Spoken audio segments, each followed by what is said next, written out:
Yo quisiera empezar este mensaje haciendo una pregunta. ¿Qué pasaría si todo lo que nosotros creyéramos no fuera cierto realmente? ¿Qué pasaría si lo que el cristianismo dice no es verdad? ¿Cuántos se han hecho alguna vez esa pregunta? ¿Qué sucedería si todo lo que usted cree, en lo que usted ha puesto su esperanza, en lo que usted ha puesto su vida completa, no es verdad? ¿Qué pasaría si el cristianismo solo fuera una ilusión o una mentira muy bien diseñada, muy bien elaborada? ¿Qué pasaría con su vida? Si un día dijéramos, hermano, definitivamente esto es una ilusión, esto no es verdad. Esto en lo que usted ha puesto su esperanza, lo que le hemos predicado durante tantos años, lo que usted ha escuchado no es cierto. Esto es una ilusión. ¿Qué pasaría con tu vida? ¿Qué pasaría con mi vida? ¿Qué pasaría si en verdad, por ejemplo, Cristo no resucitó?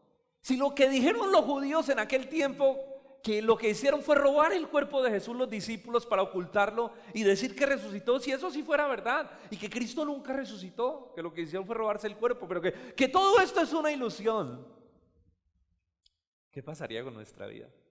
¿Cierto que es una pregunta difícil? ¿Cierto que cuántos sienten como una nostalgia cuando se hacen esta pregunta o piensan en estas cosas como invertí toda mi vida, todo mi tiempo en esto para que fuera una ilusión?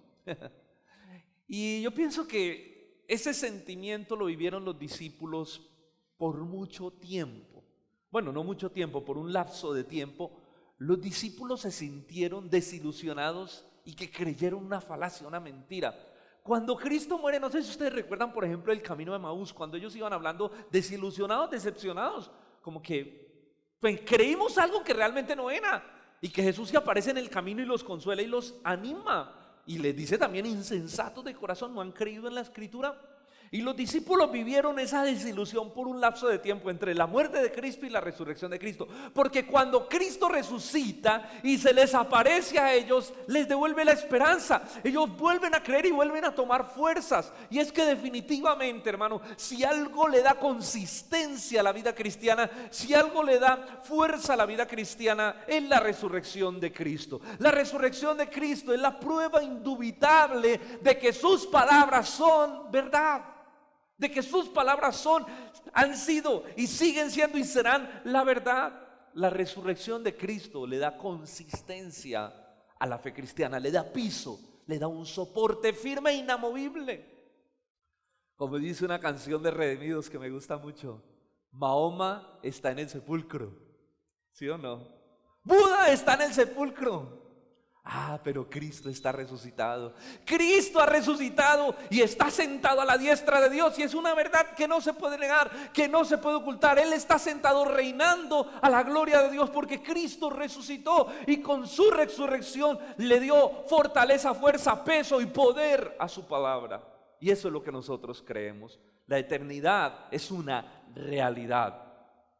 Hoy vamos a estudiar este tema sobre la resurrección, que es como la resurrección, particularmente la resurrección de Cristo, es uno de los pilares de la fe, de los fundamentos de la fe cristiana. Yo le dije que fuera Marcos capítulo 12, versículo 18 al 27, que es el texto en el que continuamos estudiando este evangelio de Marcos, 12 del 18 al 27. Y hoy vamos a ver una pregunta que le hacen los saduceos, una de las sectas religiosas, a Jesús. Una pregunta sobre la resurrección, sobre este tema, y vamos a abordar este tema en esta mañana. Así que vamos a leer el versículo 18 que dice, de Marcos 12, dice: entonces vinieron a él unos saduceos que dicen que no hay resurrección y le preguntaron. Y antes de entrar a la pregunta sobre la resurrección, yo quisiera que en primer lugar estudiáramos en esta mañana quiénes eran los saduceos y que nutramos un poco nuestra cultura común y un poco el contexto de lo que vamos a estudiar hoy, entendiendo la filosofía, el pensamiento y la manera de vida de los saduceos. ¿Quiénes eran los saduceos que decían que no había resurrección y que le estaban haciendo a Jesús la siguiente pregunta? Bueno, hermanos, los saduceos eran nada más y nada menos que una de las sectas más influyentes y más ricas de los judíos. Era la secta más influyente y era la secta más rica de los judíos. Todos los sumos sacerdotes eran saduceos. La mayoría de los sacerdotes eran saduceos. todos los sacerdotes, todos los sumos sacerdotes eran saduceos, y la mayoría del Sanedrín, que era el cuerpo de ancianos que componían la élite religiosa y del gobierno judío, los líderes pues de la élite, la mayoría eran saduceos. Era la secta más influyente que había. Uno pensaría que eran los fariseos, pero los más ricos e influyentes no eran los fariseos, sino los saduceos. Ellos se preocupaban más por la política que por la religión. De hecho, eran denominados por el pueblo como los colaboracionistas, porque eran los que se aliaban al imperio que venía a ejercer dominio, en este caso el imperio romano. Ellos se aliaban para poder controlar, o sea, para poder ayudar al control del pueblo judío. Los saduceos se aliaban con la cultura que venía, con el imperio que venía, adoptaban la cultura, adoptaban las modas. Es decir, que ellos eran una secta más enfocada en lo político y por tal razón eran más liberales. Era la secta más liberal de todas las que habían, porque adoptaban la moda y la cultura del imperio que estaba de curso. Eran señalados como los más materialistas y liberales por los historiadores y por el pueblo. Los saduceos solo se adherían al Pentateuco, es decir, a los 5 primeros libros de la ley, a los libros escritos por Moisés. Ellos creían literalmente en esos libros, pero no le daban importancia al resto de las escrituras, como los escritos proféticos o los escritos poéticos, como los salmos, ¿sí? como toda esta parte. Ellos simplemente se adherían al Pentateuco. Y ellos decían, entonces no creían en la resurrección, porque decían que Moisés en el Pentateuco, en la ley, nunca enseñó de manera literal sobre la resurrección de los muertos. Por eso ellos tenían esta postura, esta posición. Miren, los saduceos, les leo algo que encontré, seguían la Torá, los 5 primeros libros, de manera literal, y no valoraban el Talmud o las tradiciones de las demás sectas, como los fariseos que tenían el Talmud o las tradiciones orales. Ellos sostenían, los saduceos, que Dios premiaba a los hombres en vida. Por lo tanto, ellos, por ser ricos, eran el pueblo bueno.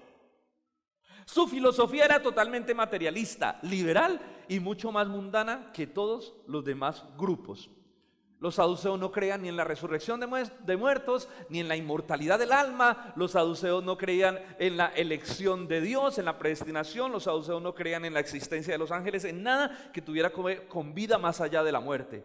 Ellos no veían nada de esto, se concentraban solo en lo terrenal. Por lo tanto, la vida de los saduceos consistía en disfrutar y acumular y mantener la mayor riqueza posible. Es decir, ese era el enfoque. Por eso eran los dueños de la mayoría de los negocios que estaban en el templo. Y por eso cuando Jesús les toca la vaca sagrada, ellos dicen, este tipo hay que matarlo porque se está metiendo con lo que Dios nos ha dado a nosotros, se está metiendo con nuestra riqueza.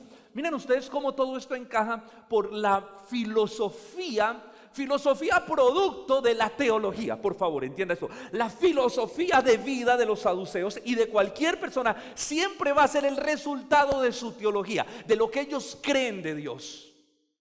Por eso la manera de vivir tan materialista y tan liberal de estas personas. Ahora, eso eran los saduceos, pero esto me hace a mí preguntarme algo. ¿Qué sería de la vida de los cristianos si no existiera la eternidad? ¿Qué sería de la vida de nosotros si la resurrección no existiera? Si la salvación o el asunto del cristianismo solo fuera algo para el aquí y para el ahora. Si tuviéramos una filosofía similar a la de los saduceos, una teología similar a la de ellos, ¿qué sería de la vida del cristiano? Pues igual. La vida de toda persona que no cree en la eternidad es una vida concentrada en lo material, porque los cristianos diríamos, bueno, no hay futuro, no hay eternidad, entonces los beneficios de la salvación son para el aquí y para la ahora, y todo el mundo se desviviría o pondría todo su esfuerzo en buscar una vida cómoda, una vida placentera, una vida llena de riquezas, de honra, de fama, de reputación, de poder. Viviríamos igual que los saduceos. Porque el no creer en la eternidad produce una vida materialista. Es el resultado de tal filosofía. O tal filosofía, mejor, es el resultado de tal teología. El apóstol Pablo responde a esta pregunta: ¿de qué pasaría si no existiera la resurrección? Porque en la iglesia primitiva estaba pasando algo muy particular. Miren, les dije que tuvieran listo 1 Corintios 15. Vamos a leer del 12 al 16. Miren cómo el apóstol Pablo entra a este tema en esta carta. Parece que había algo de teología farisea saducea que quería introducirse en la iglesia. Entonces Pablo responde de esta manera: pero si se predica, dice él, si se predica que Cristo resucitó de los muertos, ¿cómo dicen algunos de ustedes dentro de la iglesia de Corintio que no hay resurrección de los muertos? Porque si no hay resurrección de los muertos, tampoco Cristo resucitó. Y si Cristo no resucitó, entonces es vana nuestra predicación y vana también en nuestra fe. Y somos hallados falsos testigos de Dios, porque hemos testificado de que Él resucitó a Cristo de entre los muertos, al cual no resucitó, si es que en verdad los muertos no resucitan.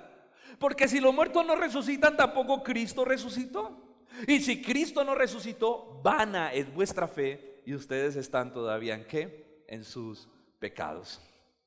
El apóstol Pablo dice: si Cristo no resucitó, en primer lugar somos la gente más mentirosa del planeta, porque nuestro mensaje no es solo que Cristo murió, sino que resucitó. La fe cristiana está fundamentada en los dos grandes pilares: la muerte y la resurrección de Cristo. Así que somos hallados mentirosos, somos hallados falsos testigos si Cristo en verdad no resucitó, y estamos predicando un evangelio falso. También dice el apóstol Pablo: si Cristo no resucitó, entonces estamos condenados en nuestro pecado y no somos salvos. Porque si Cristo no resucitó, no hay victoria sobre el pecado. Y todavía estamos en condenación, porque nuestros pecados pesan sobre nosotros, si es que Cristo no resucitó. Por eso el versículo 19, mire qué interesante, él dice lo siguiente: si en esta vida los cristianos, los creyentes, solo esperamos en Cristo, si Él no resucitó, somos los más dignos de lástima, de conmiseración de todos los hombres. Tremendo, ¿no? Nosotros seríamos la gente más ignorante y más digna de lástima del planeta Tierra si esto fuera una mentira. Si Cristo no resucitó, el evangelio es una mentira. Y si el evangelio es una mentira, usted y yo que hemos puesto toda nuestra esperanza en esto, toda nuestra vida en esto, somos la gente más digna de lástima de todo el planeta.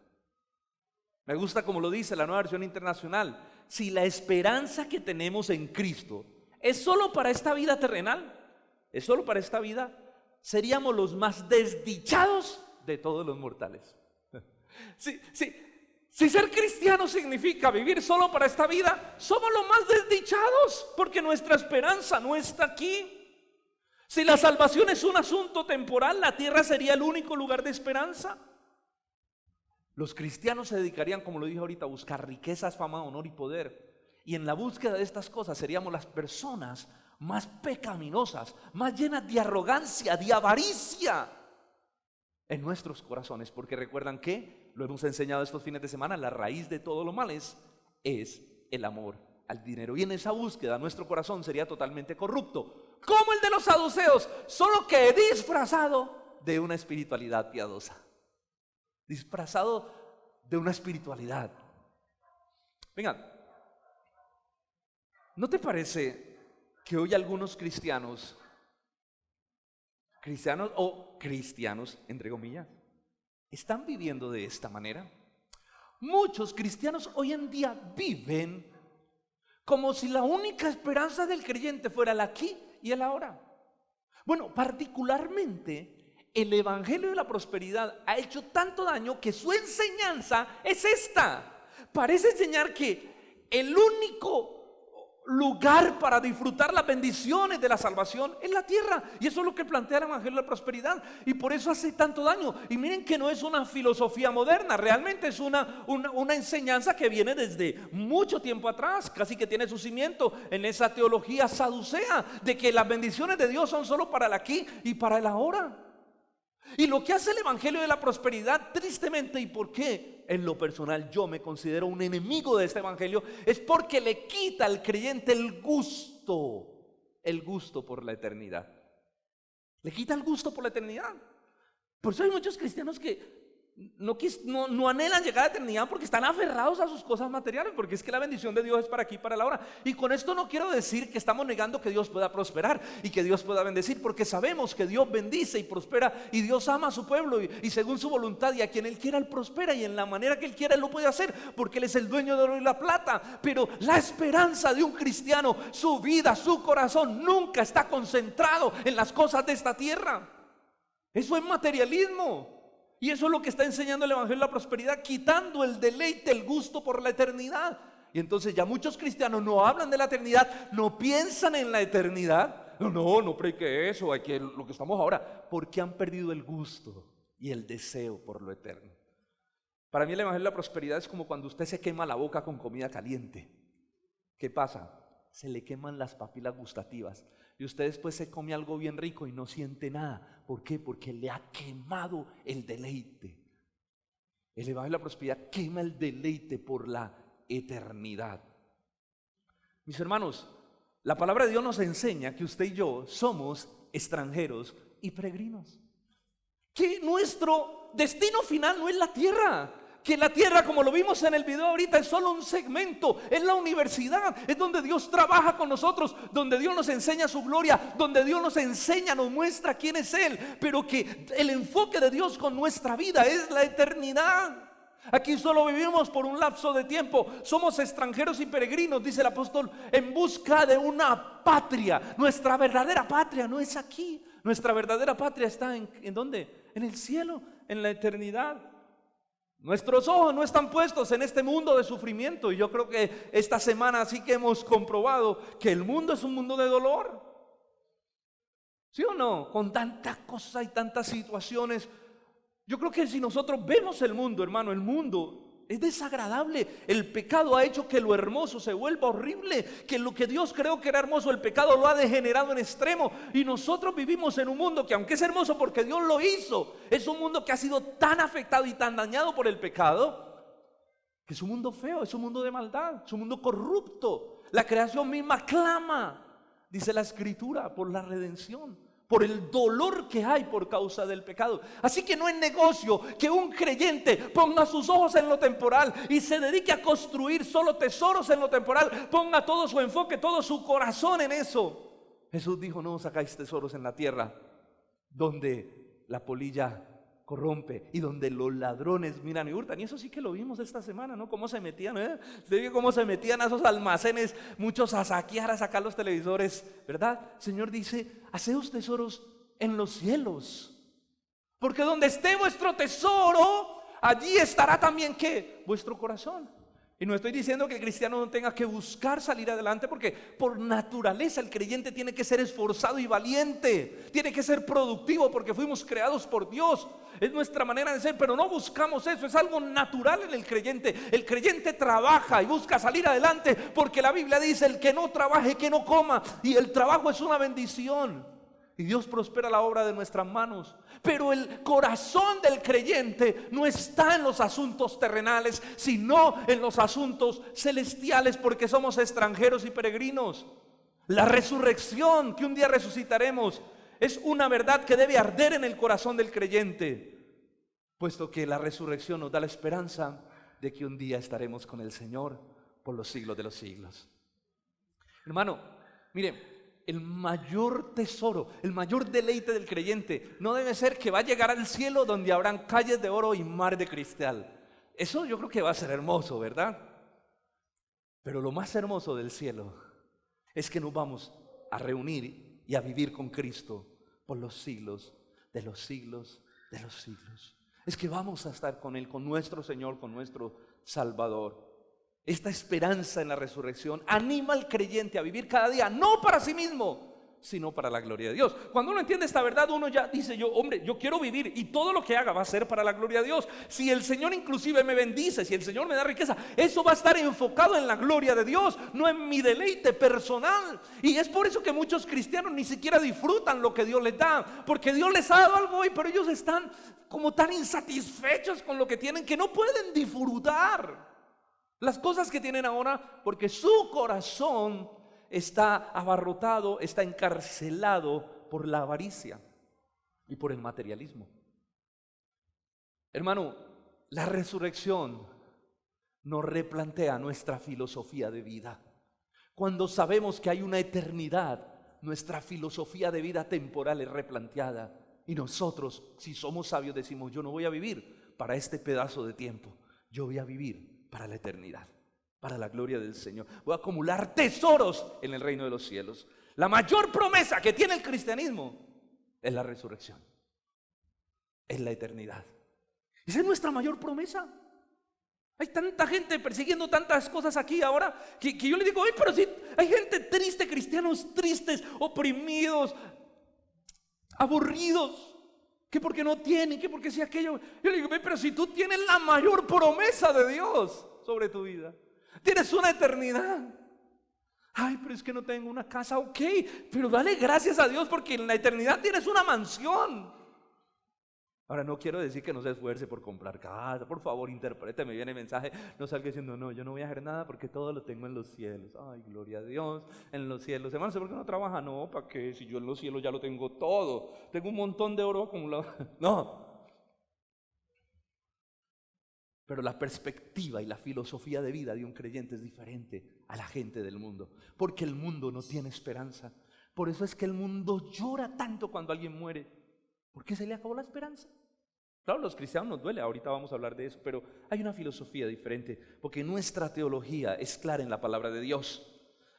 Ahora sí, después de hablar un poco sobre la perspectiva de vida de los saduceos y confrontarla con lo que es esa perspectiva de vida materialista que muchas veces los cristianos podemos llegar a tener, hablemos un poquito de cuál fue la pregunta. Miren lo interesante de la pregunta de los saduceos. Vamos a ver en segundo lugar cuál fue la pregunta. Vamos a leer del versículo 19 del texto que estamos estudiando de Marcos hasta el versículo 23. Vuelva a Marcos, dice: Maestro, estos tipos que no creen en la resurrección le preguntan: Maestro,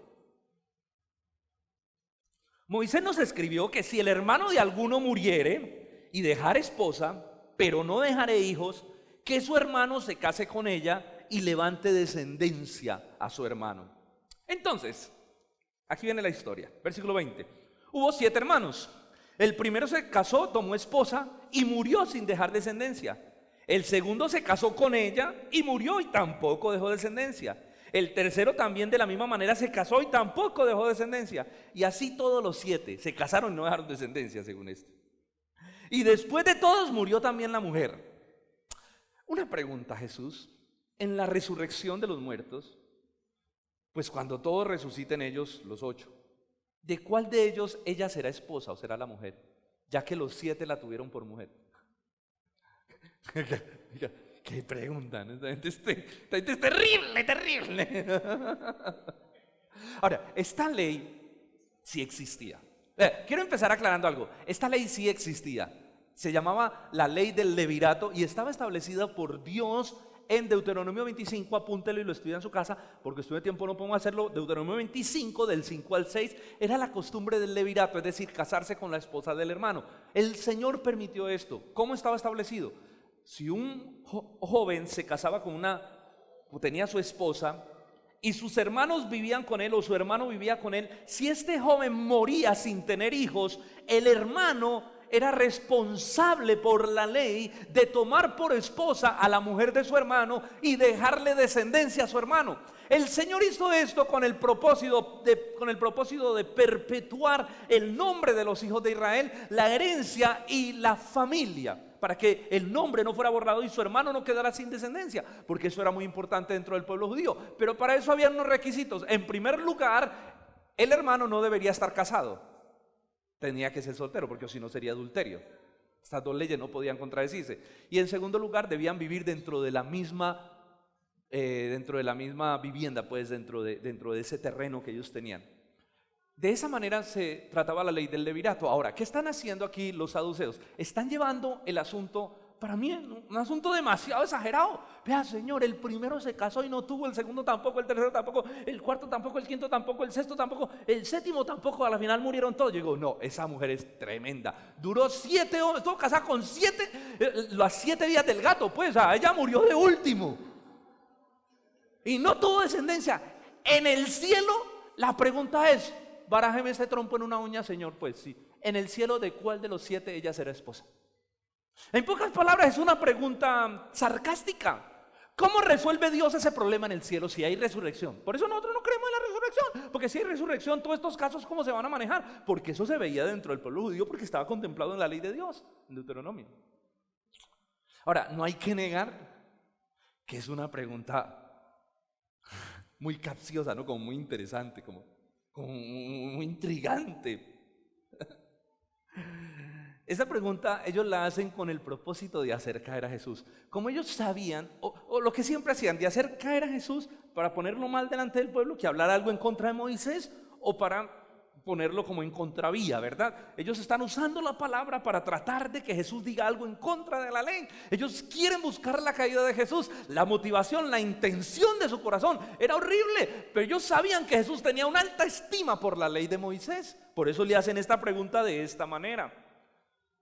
Ellos sabían que Jesús no iba a ir en contra de las Escrituras. Mire, ellos usaron la Biblia para tentar a Jesús. ¿A usted no le parece? ¿A usted no le parece que eso tiene pinta de alguien? ¿Quién? ¿Quién es el maestro en utilizar la Biblia para tentar?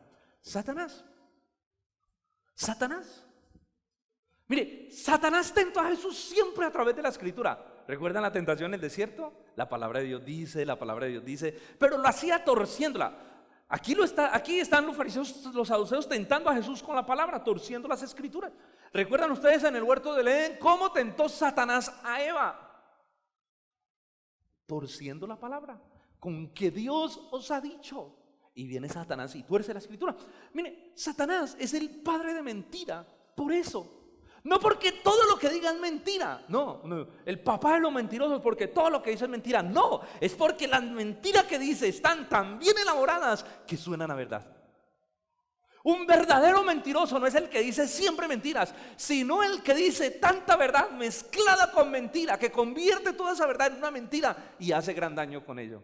Es decir, hace de la mentira algo tan atractivo porque la reviste de verdad. Y esa es la manera como Satanás opera. Y esa es la manera como Satanás opera en las sectas. Estamos hablando de las sectas de los saduceos. Toda secta es una gran capa de verdad, pero por dentro tiene el cianuro de la mentira. Usted habla, por ejemplo, con los testigos de Jehová, y los testigos de Jehová, usted dice, pero ¿cómo van a ser una secta si hablan de Cristo? Ellos creen en Dios, ellos creen en la Biblia. Sí, pero toda esa gran verdad está cubierta en el centro por una mentira destructiva. Toda secta es así, porque es la manera en que puede captar a las personas. Inclusive la brujería, la hechicería. Dice, no, pero es que esa bruja no es mala, porque yo voy allá y ella abre la Biblia, hasta lee versículos bíblicos, hasta tiene una virgen, dice la gente. ¿Por qué? Porque es una mezcla de tantas cosas. Entonces, Satanás es padre de mentira, no porque todo lo que diga es mentira, sino porque utiliza también la mentira, la verdad con la mentira, que genera algo que es casi que puede ser imperceptible para que no tenga discernimiento. Mire, el evangelio de la prosperidad es eso. Es mucha verdad recubriendo el cianuro de la mentira. Los movimientos, y la manera como Satanás ataca a la iglesia más fuerte y que la iglesia a veces no se da cuenta es de esta manera. La manera más, Satanás es demasiado astuto. Satanás está donde muchas veces la iglesia menos piensa que está y menos cuidado le pone, en los asuntos intelectuales de la iglesia. Satanás coge y tergiversa la verdad. ¿Por qué? Porque esa es su arma número uno por naturaleza. La ha usado, la usará y la seguirá usando para desvirtuar la teología. Porque cuando Satanás daña la teología de una iglesia, daña la filosofía de vida de la iglesia y destruye la santidad de los creyentes. Y ya los creyentes no vivirán para la gloria de Dios, sino para otros asuntos. ¿Ven ustedes? Satanás es demasiado astuto, hermanos. Nosotros ignoramos el poder y la astucia que tiene el diablo. Es demasiado astuto, muy inteligente para poder tergiversar las cosas de tal manera que no parezcan una mentira. ¿Sí o no? Esa es la manera de operar de Satanás. Mis hermanos, lo que están haciendo aquí los saduceos es lo que hace toda secta. Es tomar una gran parte de verdad, la ley de Deuteronomio, y mezclarla con mentira. Mentira en este caso en particular, producto de la ignorancia de los saduceos. ¿Y por qué digo de la ignorancia? Porque Jesús se los dice. Miren por favor el versículo 24 y 25. Entonces respondiendo Jesús les dijo, ¿no erráis por esto? Porque ignoráis las Escrituras y el poder de Dios. Oiga, volvamos a leer. ¿No erráis por esto? Les dice Jesús cuando ellos le hacen esa pregunta tan elaborada, esa historia. ¿No erráis por esto? Porque ustedes ignoran las Escrituras y el poder de Dios. Versículo 25, tremendo esto. Porque cuando resuciten de los muertos, ni se casarán ni se darán en casamiento, sino que serán como ángeles que están, ¿en dónde? Eso les dijo, ustedes están en el error. ¿Por qué? Porque ignoran dos cosas. Número uno, ignoran las escrituras. Y número dos, ignoran el poder de Dios. Ignoran las escrituras porque las escrituras muestran muy claramente que Dios resucitó personas de entre los muertos y que Dios es un Dios de vivos. Por ejemplo, recordemos gente que Dios resucitó en el Antiguo Testamento. Hay tres historias muy particulares. El hijo de la viuda de Sarepta, ¿recuerda? Ese niño fue resucitado por Dios. Ese es el Nuevo Testamento, pero hablemos del Antiguo, de lo que ellos tenían a la mano. Por ejemplo, la resurrección del hijo de la tsunamita. Cuando resucita el cadáver de un hombre, no sé si ustedes recuerdan la historia, que eso está en Segunda de Reyes, que unos hombres van y echan un cadáver a la tumba de Eliseo. Y cuando el cadáver toca los huesos de Eliseo, ¡bum!, el cadáver vuelve a la vida. ¿Han leído esa historia? Lo que es Primera y Segunda de Reyes contienen estas historias de resurrección. Y Jesús les dice: ustedes ignoran las escrituras, en las escrituras está. Pero como ellos no creían en estos libros, sino solamente en el Pentateuco. En el Pentateuco, dicen ellos, allí no hay resurrecciones de manera literal. Jesús le dijo: ustedes están en error porque ignoran las escrituras. Toman lo que quieren, pero ignoran el resto de la revelación. Pero también ignoran el poder de Dios revelado en todas las escrituras, que nos muestra que Dios tiene el poder para hacer cualquier cosa, que Dios es el dador de la vida. Ustedes ignoran el poder de Dios manifestado. Si Dios creó todo esto, no va a ser capaz de resucitar un muerto. Dios solamente hace así y resucita un muerto. Ustedes ignoran el poder de Dios y las escrituras, les dice Jesús a ellos. Ignorar, hermano. Esto me pone a pensar mucho, porque ignorar las escrituras es un asunto tan delicado, pero tan delicado que no se puede tomar a la ligera. La ignorancia de las escrituras es catastrófico para la vida del pueblo de Dios. La ignorancia de las escrituras es catastrófico para tu vida, para tu familia, para tus hijos. Porque la ignorancia de las escrituras nos conducen a vivir una vida de error y una filosofía de vida totalmente contraria a la voluntad de Dios. Por eso los cristianos tenemos que ser buenos estudiosos de la escritura y necesitamos aprender a interpretar la Biblia. Cada cristiano necesita aprender a leer la Biblia y amar la Biblia. Leía una frase que me hizo dar mucha risa, pero me puso a reflexionar mucho. Esa frase decía: a los cristianos antiguos los perseguían por leer la Biblia. A los cristianos de hoy hay que perseguirlos para que lean la Biblia. A los cristianos antiguos los perseguían porque lean. A los de hoy hay que perseguirlos para que ¿qué? Para que lean la Biblia. Y es que muchos cristianos hoy en día tienen muy en poco las escrituras.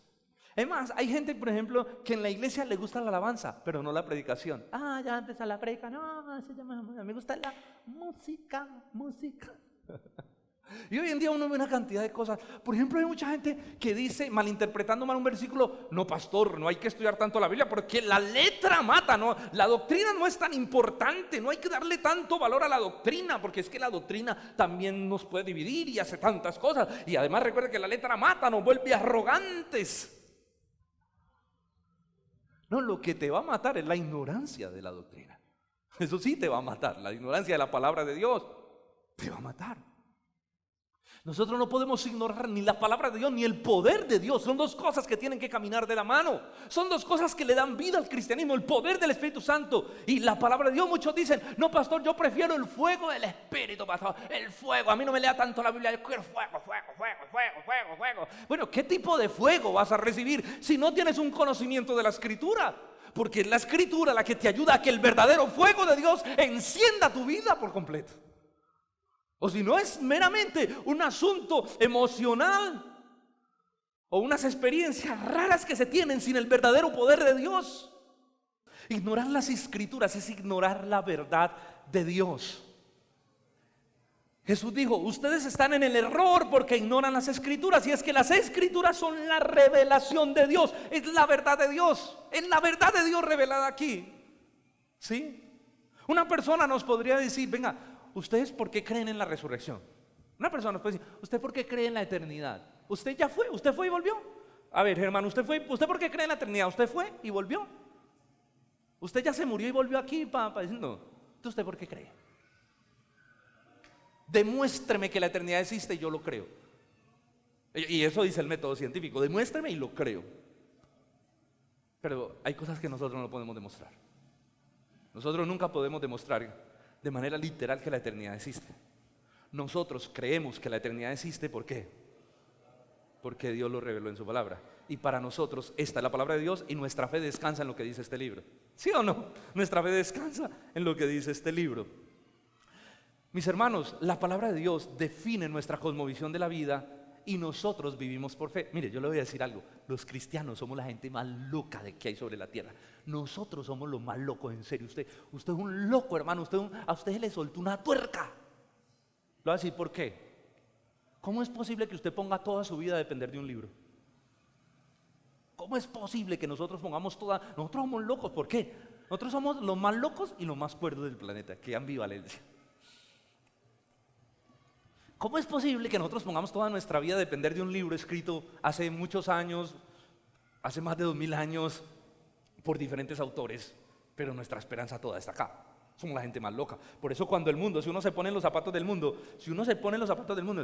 ustedes están locos, sí, estamos locos, re locos. Pero somos los más cuerdos, porque creemos y entendemos que esto es verdad. Porque por el Espíritu de Dios discernimos la verdad y entendemos que estamos anclados en la verdad, que esta es la verdad de Dios. Por eso el cristiano es el más loco del mundo, pero a la vez el más cuerdo. El cristiano es una paradoja para el mundo. Somos los más locos y los más cuerdos por creer en la verdad de Dios. Por eso el apóstol Pablo dijo: si entonces Jesús no resucitó, esto es una mentira. Y si esto es una mentira, somos los más dignos de lástima que existen sobre la faz de la tierra. Ahora Jesús continúa volviendo al pasaje con su argumentación. Miren por favor el versículo 26 al 27, lo que Jesús le sigue hablando a ellos.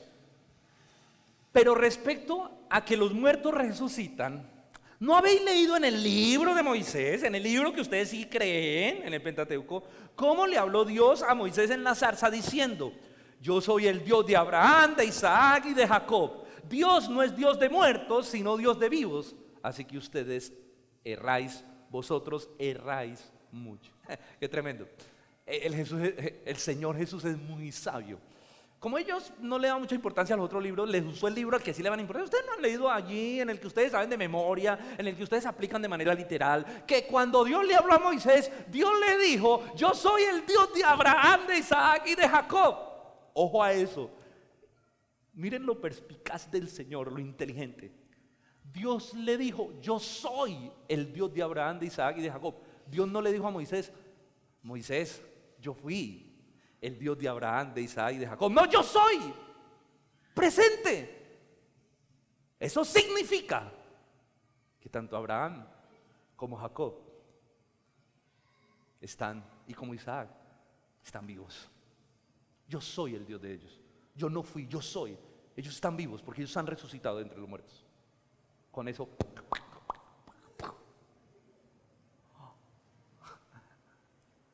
le salió el tiro por la culata. Dios es Dios de vivos, no de muertos. Su poder resucita a los muertos. Así que vosotros erráis. Ustedes están en el error. Oiga, no hay nada más triste, venga. No hay nada más triste que uno estar en el error y creer que está en la verdad, ¿sí o no? Y los seres humanos somos demasiado egoístas y protegemos nuestra argumentación. Somos muy... ¿Usted sabe qué es la palabra terco? El terco es el que blinda sus argumentos. A un terco usted no le puede decir nada porque el man siempre tiene una excusa. No, pero es que tal cosa. Pero venimos, no, pero es que tal cosa. Entonces blinda el pensamiento. Los seres humanos somos tercos. Entonces en esa terquedad perseveramos en el error. Por eso la palabra de Dios, mire, yo digo que una de las cosas más difíciles para Dios, bueno, no hay nada imposible para Dios, me retracto de esas palabras, pero viéndolo de una manera humana, yo diría, hombre, una de las cosas más tesas que hace Dios, pongámoslo así, más tesas que hace Dios con uno, es desbaratar los argumentos falsos en nuestra mente por medio de este librito que se llama la palabra de Dios. Usted ha leído que dice: las armas de nuestra milicia no son carnales, sino poderosas en Dios para la destrucción de argumentos, de todo conocimiento que se levanta contra la gloria de Dios. Esa es el arma más poderosa. El arma más poderosa de Satanás es la mezcla de la mentira con la verdad. Es un ataque intelectual a la iglesia. Y el arma más poderosa de Dios es la verdad. ¡Pah! Medio de la verdad, ¡pum!, destruye la mentira, la argumentación y la falsedad. Qué triste lo que viven las sectas, de verdad, qué triste pertenecer a una secta, porque en una secta la gente está convencida que tiene la verdad, cuando lo que tiene es parte de la verdad, mezclada con parte de error, que es altamente destructivo. Es muy triste la vida. De ahí nuestra responsabilidad de predicar la verdad. Hermanos, los cristianos estamos convencidos de lo que creemos, de que la verdad, de que la Biblia es la verdad de Dios, no porque sea lógica, no porque sea comprobable o demostrable, sino que la creemos por fe. Miren, muchas de las cosas que nosotros creemos no son lógicas. No son lógicas. Por ejemplo, ¿qué lógica tiene la Trinidad? Dios, Padre, Hijo y Espíritu Santo, 3 personas distintas, un solo Dios verdadero. No, qué lógica. Eso no es lógico. 3 personas distintas en una, 3. O sea, ahora, eso no es ilógico, eso es alógico. La fe nuestra no es ilógica, esa lógica supera nuestra lógica, está por encima de la lógica. Entonces, muchas cosas no las podemos demostrar. Les decía ahorita, demuéstreme que la resurrección existe, demuéstremelo. Usted no me puede demostrar eso. Demuéstreme que Dios es trino, demuéstremelo. No con la Biblia, sino con hechos. Usted no podrá demostrar eso. Muchas cosas son demostrables de la palabra de Dios, pero hay cosas que son alógicas, superan la lógica humana. Nosotros las creemos mera y llanamente por fe, porque la fe es la convicción de lo que no se ve y la certeza de lo que se espera. Nosotros no podemos demostrar que tenemos una mansión en los cielos, pero sí lo creemos porque Jesús lo prometió, y esa es nuestra certeza, la esperanza de lo que no se ve, la convicción de lo que no se ve. Esa es nuestra fe. La vida del creyente es una vida 100% basada en la fe. Aunque no es una fe ilógica, es alógica, y muchas cosas son demostrables, pero nosotros creemos que la palabra de Dios es la verdad por fe, por fe, por fe, porque tenemos todo nuestro corazón, nuestra fe. El Espíritu Santo ha depositado fe para que creamos en esta bendita palabra. Mis hermanos, hay un punto que no me detuve, pero antes de terminar yo quisiera detenerme en ese punto. Y es en el versículo 25, que es bien interesante, como para hablar algunos aspectos aquí prácticos de esto que Jesús está diciendo. Mire, versículo 25, cuando el Señor le respondía a ellos que están en el error porque ignoran la palabra de Dios. En el versículo 25 el Señor dice: porque cuando los muertos resuciten, cuando le hacen esa pregunta de cuál de los 7 será ella esposa, el Señor dice: porque cuando los muertos resuciten, ni se casarán, ni se darán en casamiento, sino que serán como los ángeles que están, ¿qué? En los cielos. Hermano, les tengo una noticia. En el cielo no hay matrimonio. Algunos dirán: hermano, ¿y por qué? No, es que mi esposo, ¿usted ha leído ese versículo que dice: es mejor estar en el rincón de un tejado que en casa espaciosa con mujer rencillosa, con mujer que es a toda hora está cantaleteando y diciendo cosas? No, yo espero que no. Yo espero que todos los creyentes, en vez de alegrarse, digan: ay, no, yo como amo a mi esposa, yo quisiera vivir con ella por los siglos de los siglos. Pero mire, aunque suena muy chistoso, usted tiene que disfrutar a su esposo y usted tiene que disfrutar a su esposa, porque el matrimonio es un pacto en la tierra. En el cielo, yo no sé, eso va a ser hasta extraño. Yo sé que uno va a reconocer a la gente, porque Jesús lo pudo reconocer. En el cielo usted va a reconocer a su esposa y usted la va a saludar: hola, Dios te bendiga, ¿cómo estás? ¿Cómo ir a hacer eso?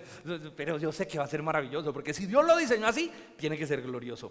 Pero el matrimonio es algo que fue establecido solo para la tierra. Por eso la palabra del Señor dice: hasta que la muerte los separe. Porque cuando morimos, la muerte nos separa. Definitivamente, por toda la eternidad ya no somos más esposos. Así que disfrute. Cójale la mano a su esposo y diga: mi amor, te voy a disfrutar. Antes de que te mueras te voy a disfrutar. Tome la mano. Esposo que está allí, dígale a su esposa: te voy a invitar a cine esta noche. Tengo que disfrutar. Disfrútenla. Disfrute su matrimonio, porque el matrimonio es una parábola del evangelio. ¿Recuerdan que eso lo hemos hablado? Retomando un poco la sección sobre el matrimonio, esa serie sobre el matrimonio, donde hablábamos que el matrimonio es una parábola. El matrimonio fue establecido en la tierra para mostrar la relación de Cristo con su iglesia. Eso es el matrimonio. Pero en el cielo no necesitamos mostrar eso, porque ya vamos a estar con el Señor. El matrimonio, la prédica del pastor Andrés, es un pacto de compañía. ¿Por qué? Dios dijo, no es bueno que el hombre esté solo, le haré ayuda idónea. Hay una necesidad emocional, Dios la suple a través de la mujer para que haya un complementarismo. Pero resulta que en el cielo vamos a estar completos con nuestro Señor. No va a haber ninguna necesidad en nuestro corazón, no tendremos necesidad ninguna, porque el Señor es la plenitud del que todo lo llena en todo. El matrimonio fue creado en la tierra para preservar biológicamente al ser humano y para que se reproduzca, pero en el cielo no se necesita eso. En el cielo no van a nacer bebés. ¿No? Jesús dijo, en el cielo seréis como ángeles. Seréis como ángeles. ¿Cómo son los ángeles? Pues sencillo, seremos eternos, no experimentaremos nunca más la muerte, no experimentaremos nunca más la enfermedad, esa jaqueca, ese dolor de cabeza que a usted le azota, esas cosas que no puede venir a la iglesia porque le dio gripa. Eso en el cielo no va más. Ningún virus, ningún bicho, ni dengue, ni nada de esas cosas, nada de eso. En el cielo ninguno va a poder faltar al culto. En el cielo no experimentaremos las luchas que experimentamos acá con nuestras emociones, con nuestra espiritualidad, nuestras dudas, nuestras crisis, nada de eso, nada de eso. Nada de eso existirá en el cielo. En el cielo no habrán saqueadores, no se meterán nada de eso. No habrá terror por ningún lado, nada, ni por WhatsApp, ni nada de eso, porque yo creo que ni WhatsApp necesitamos, nada de eso.